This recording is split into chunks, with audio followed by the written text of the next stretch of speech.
Welcome to the Blessed Podcast. I'm your host, Dr. Raquel Tosin, and I keep forgetting that I changed the name, people.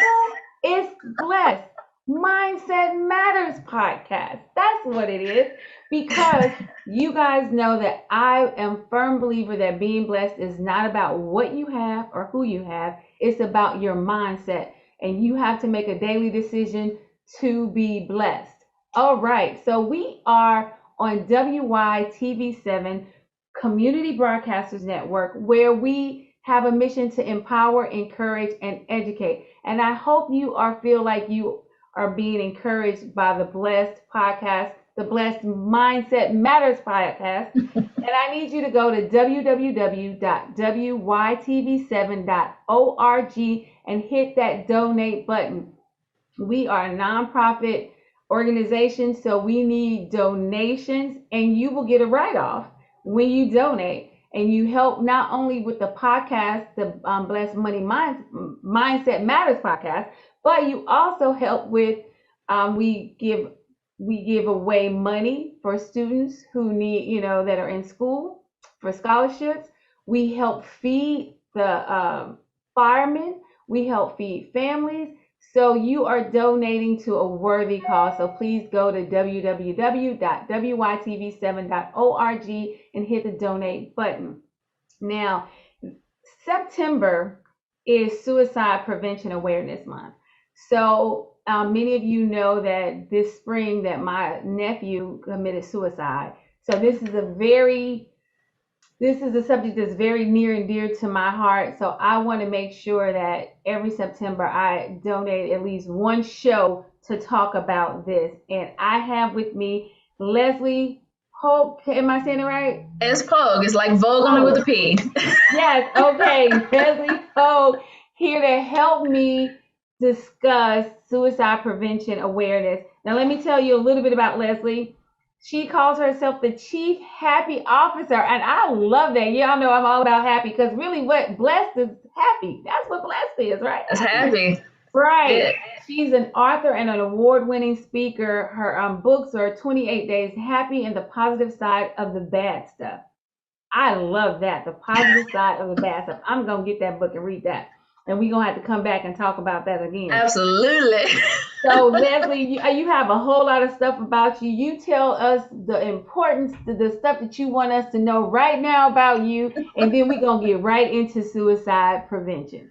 I love it. Well, first of all, thank you so much for having me on the show. I am the Chief Happy Officer of LP Speak. People know me as Happy Chick. There's all of that going on. Happy for me is an acronym. It's hear your truth, acknowledge your feelings, give yourself permission to feel better, purge the past, and yield to your new life. And so if you go to my website at www.thehabitofhappy.com, you can get more on that and a breakdown. I have some programs that are coming out and all of that. But yeah, happy. This is important to me as well. I've been diagnosed with bipolar disorder. And so I'm functioning in the world, just making things happen. So let it be a lesson to everybody out there who has a mental illness, as well as people who work with mental wellness, that just because you've been diagnosed with a mental illness, don't let that, it doesn't have to stop you, basically. I love it. So exactly. And suicide is huge because, and I'll get into that as we talk, but I know with the pandemic, it definitely impacted me as well in a way that never did before as well. So as it relates to me and LP Speak, I'm always here. I'm happy to talk to people that are dealing with depression and things like that. So this is very near and dear to me as well. I'm going to lead that into actually the company that's actually offering the topic and the subject that we're going to talk about that kind of prompted this, and that is LEAD. And LEAD is LEAD, which stands for Let's Empower and Do, Inc. And they are a nonprofit that talks about mental wellness on all levels, definitely with people who deal with the youth and all of that. So it's a wonderful organization. Their Facebook is leadnowinc.com. And I'll double check that by the end of the show. So I'm going to double check that. I'm going to make sure, because I want you guys to find them. I am doing some voiceover work for them. They're an amazing organization. I'm so glad I found them and that I'm working with them. So, and they have so much to offer. So all of that, there you go. Awesome, awesome. So you know what? Before we even get into the suicide prevention, you stated that you are bipolar, or been diagnosed with bipolar. Because I don't Yes, like to say that you deal with bipolar. I don't exactly. consider that you're bipolar, and Right. that's like really key. No, It because is it's like when key. people say I'm Yes. diabetic. No, you're not diabetic. No. You may be dealing with diabetes, but you're not Exactly. diabetic. You are not your diagnosis. So that let Exactly. me. I had to correct myself, and I think it's really important because sometimes we don't want to be labeled. So we won't go and get diagnosed because we don't want to be labeled. Exactly. And I personally think that there are a lot of people that deal with bipolar, and I think it's probably a lot more common than people really think. And so here's a way, and you let me know if this sounds rings true for you. Of course. Somebody that's dealing with bipolar is probably one of the most feeling, caring, sensitive people you will ever meet. So when it's good, oh my goodness, it's a party, it's a party, it's a party. But when it's bad, it's the end of the world. It really is. Yeah. Bipolar people that deal with bipolar, they're not here. No.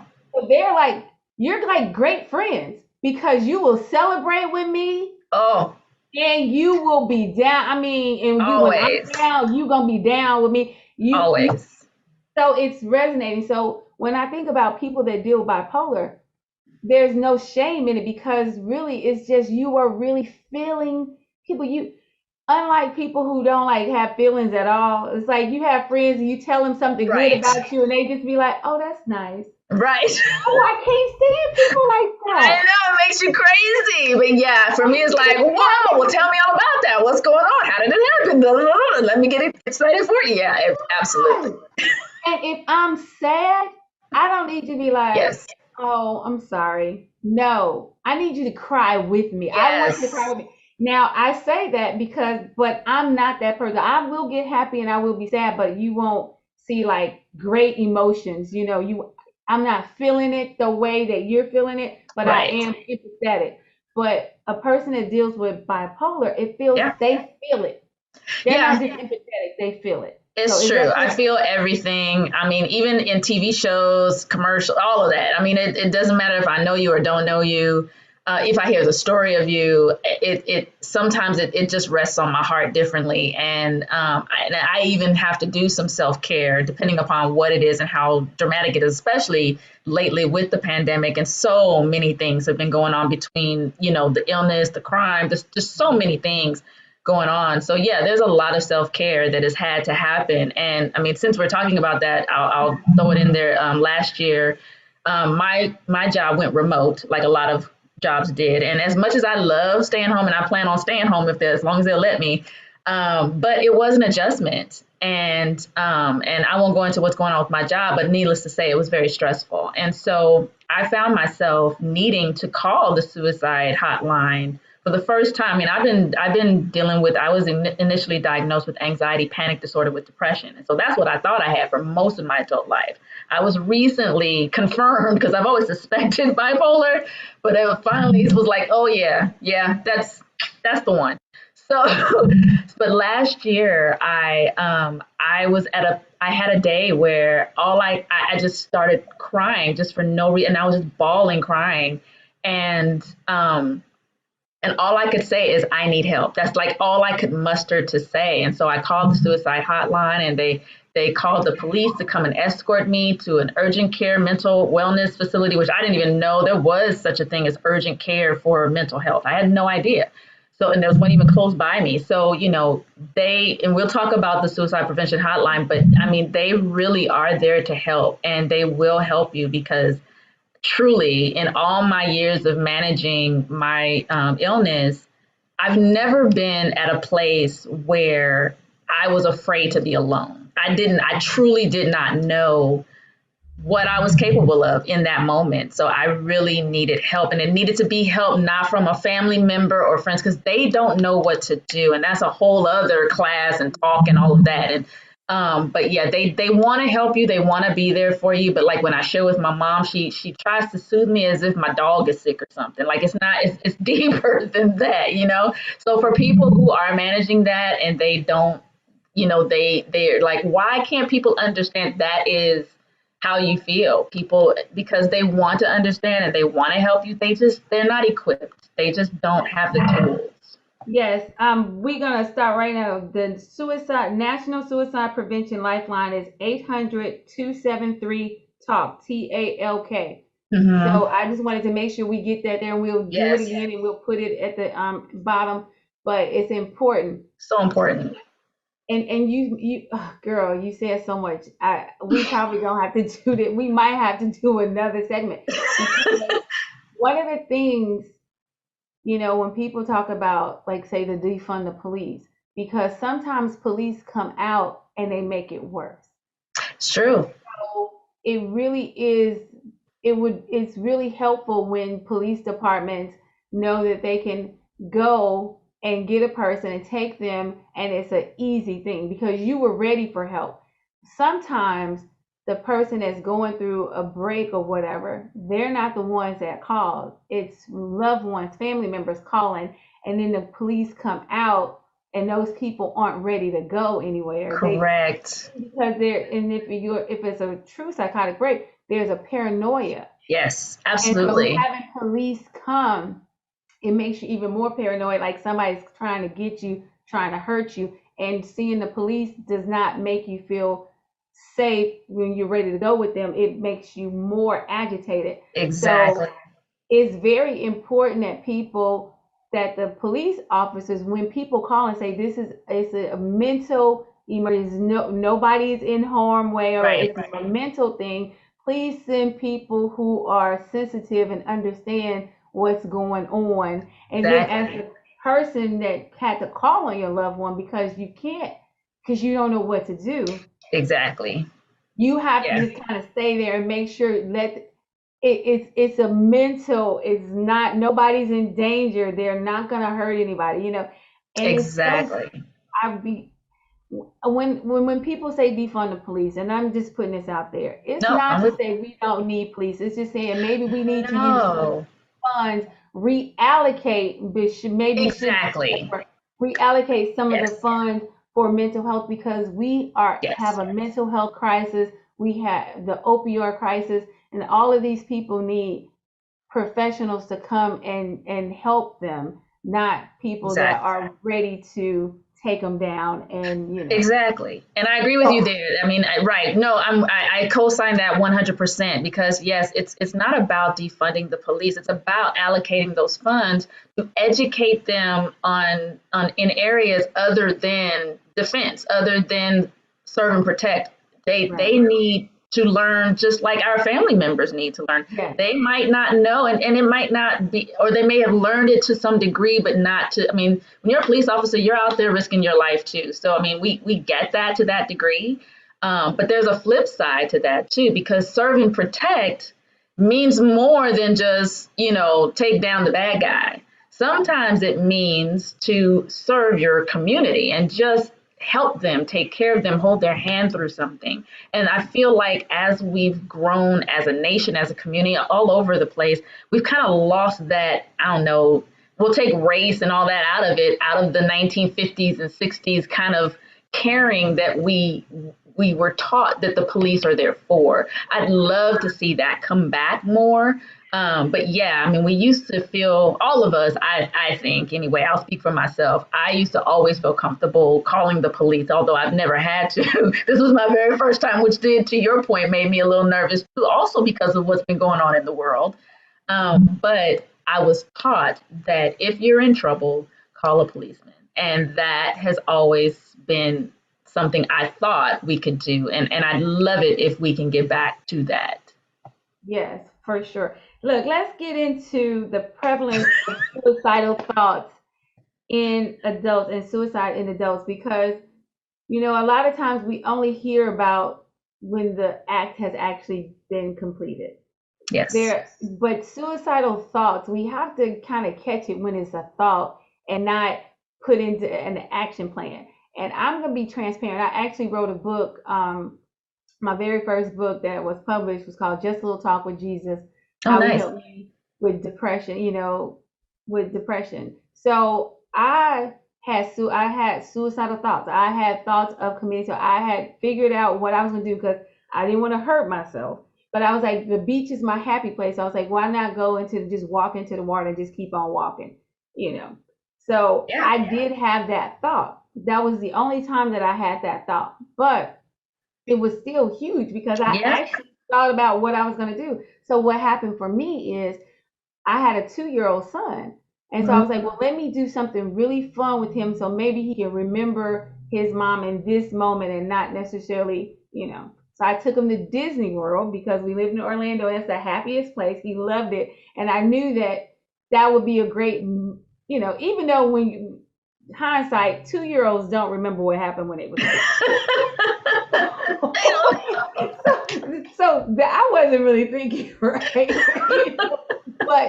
but it was awesome because I took him to Disney World, and at the time they had they always had the parades, but they had a marching band from a high school marching band who and my son, because I went to Florida A&M University, so the home Okay. of the Marching 100, the best band in the world. Uh, So my son was used to seeing them, so he used to always, pretend like he was in a band and he was the drum major. My mom made him a little cape, and so when this band came, he was like, oh, he was just dancing and doing his little band thing. And one of the workers saw him, and they pulled him out to the middle of the parade behind the band, and this little kid was not afraid of the crowd.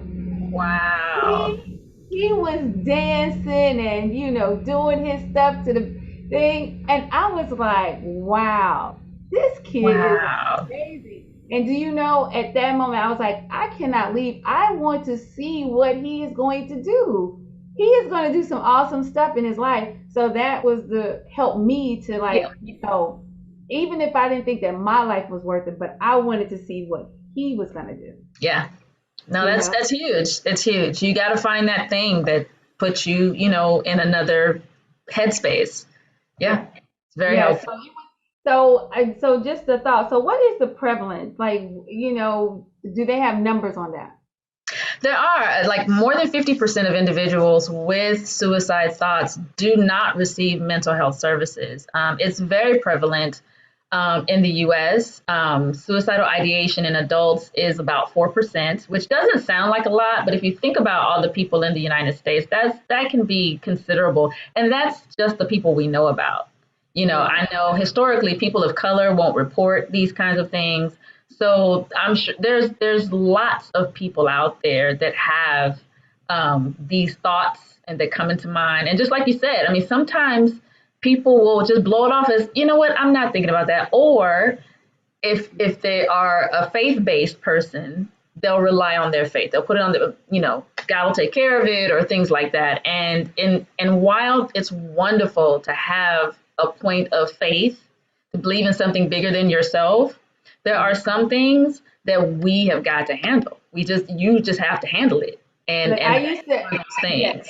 I used to say it's okay. You can pray and take Prozac. It's not a Exactly. either or. It's a and. It's an Both and. and. Yes, Exactly. pray Exactly. and Prozac. Ex- Pray and yes. going to counseling. You know, Absolutely. And it's all of that. there. It is Yeah. so there. Most So companies offer it and it's confidential. I know people are always skeptical of what their company's going to know about their personal life and all this. You're thinking too much. Like that's so not relevant. It's regardless of what they know or don't know, there are things that safeguard you and your personal life from your company. So take advantage of these offerings that they offer. right. Most big companies do offer that ability. Yeah. Let's see, I'm looking at my notes here. It says reported rates of suicides probably underestimated the true burden, and suicides may be misclassified as accidents or unintentional because of uncertainty about the descendant's intent, as well as sensitivity about suicide and social stigma. So that's the other thing. A lot of times, suicide is written off as an accident, depending upon how it looks. And we know that, and this is kind of jumping down to some of the numbers too, men are more likely to successfully commit suicide than women because men use a more lethal way. Usually it's firearms or hanging or something that is suffocation, something that is very clear, whereas women might use like poisoning, like overdose or something like that. And so there's less of a chance of, with the men, there's less of a chance of someone coming and saving you. Whereas with women, the choices they use to commit suicide, there's usually a window of time where they can actually be saved. Okay. Okay. So, because we are almost out of time. I know. So one of the things, okay, so family members, friends, co-workers, how can they, maybe identify some of the signs of suicidal ideation? Because Well, this when is, Yeah, no, it's very important to identify some of the signs. You just want to talk to people. I mean, there's so many times we don't talk to people. Just look at their face, look at their habits, pay attention to, this happy person now suddenly not happy. What's the point of listen to what they say and how they talk? If they say things like, "What's the point of living? No one would miss me if I'm gone." If they're starting to give away their possessions, if they're talking about life insurance and money, details, things like that. I mentioned noticeable changes in behavior, and they may neglect work too. Like all of a sudden, this person that would come to work all put together now suddenly is not put together. Their hygiene is gone. Just very obvious things that we tend to just kind of blow off as they're stressed, they didn't have time, whatever. Don't do that. Really pay attention to the people around you because they actually need you to do that. yeah, that's really interesting because one of the things my nephew, because he talked to like his brothers and his mom the night before he actually did it, and he said, "Well, they'll just be better off without me. I'm taking myself out of the equation. I'm going to be this age for the rest of my life." That was probably the huge biggest one. Wow. Because Yeah. taking myself out the equation could mean, well, I'm just gonna, be out, I'm gonna leave or whatever. But Right, I'm gonna exactly. be this age for the For rest the of my rest of my life. life. Yeah. 22 for the rest of my life. That's huge. That's That huge. was that was the thing that it was like light bulb. He Yeah. let us know. He let us know. People do say, I mean, if you get used to, and I always train people on how to listen for like even just how people like to receive information. People say, "I see what you mean," or "I hear what you're saying." That kind of clues you into their learning style, but it's also true in how they're doing as well. So if you listen to what someone says and how they say it, even they might not realize that they're cluing you into something. So really learning how to listen, and it is a skill that you can learn. It's not just hearing, it's learning to listen is a whole other skill. Learning to do that is very, very powerful. Yeah, that's so true. We are, like I said, running out of time. You already told us about lead, and we can go on Facebook and look up lead. What is just lead or It is LEAD, LEAD. Look really quick about them. They're at leadnow.org. That is their website. They were founded in 2012 by CEO Kyra Altman, and she founded LEAD in the wake of the Sandy Hook tragedy in 2012. So, in an effort to understand why these kinds of tragedies go down, they created, she and co-founders created LEAD.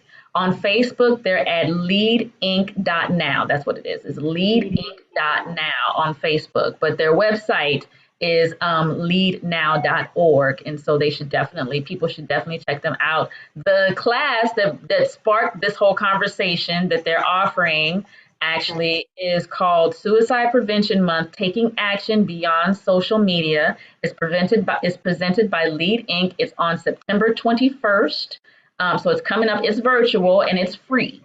So Mhm. it's at 11 a.m. Eastern Time and at 8 a.m. Pacific Time. So you can go on Facebook, you can go on their website and sign up for it and register. Anyone can do that, and you can attend that. And it's really great Free. information. And it's free It's information. It's free, you guys. So please. virtual.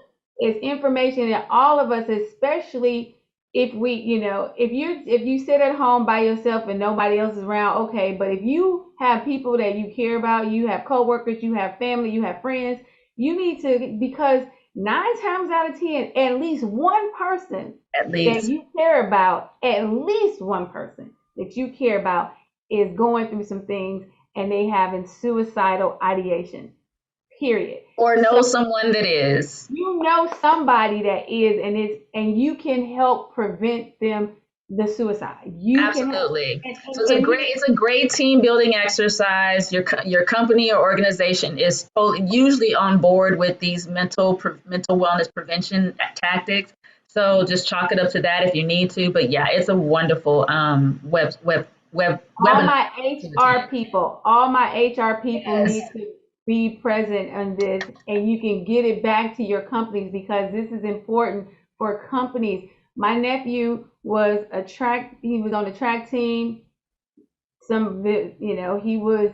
had a job, he had yep, a family, and let me just say this for all the family members who had somebody commit suicide.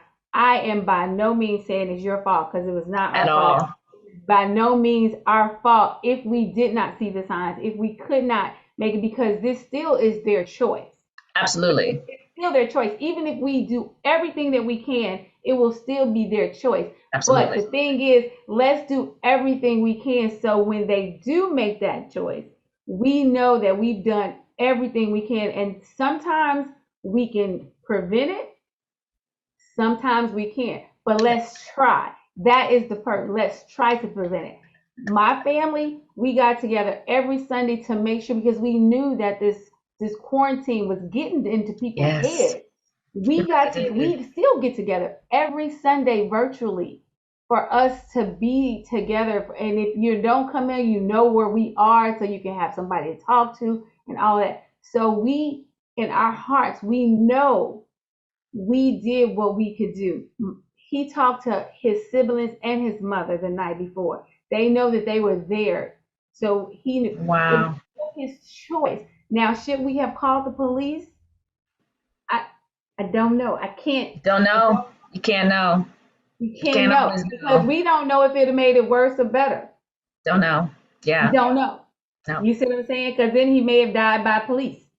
Who exactly? By Exactly. So police, yeah, because you that happens too. So all I'm saying is, the suicide prevention messages and awareness is not about you saving somebody. It's about you not. listening. It's about you offering help, providing the help they need, providing a sounding board. But it's when it's all said and done, it will still be their choice, and you cannot take responsibility There's for another that number I choice. want to leave with people as well. We talked about the suicide prevention line, 1-800 273 talk. There's a crisis text line. You can text buddy to 741-741 or call 877-382-1609. But it's a text line, which is wonderful.